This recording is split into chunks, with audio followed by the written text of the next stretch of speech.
In a world of doing, big changes are accomplished by a nexus of independent groups. They all need to work together to accomplish projects that benefit the whole. But they all use different tools to communicate.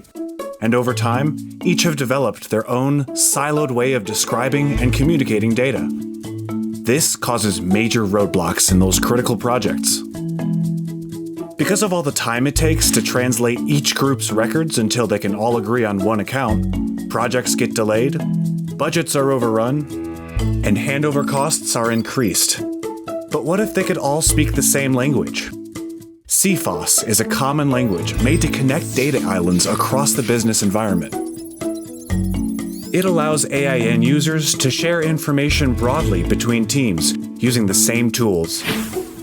The goal of CFIHOS is to eliminate friction in getting the right information to start, operate, maintain, and decommission your facilities. CFIHOS allows structured data and documents to be compiled into a dictionary used to define the technical specification for your assets, in turn providing you a quicker, easier, and more reliable path to handing over capital projects, both large and small.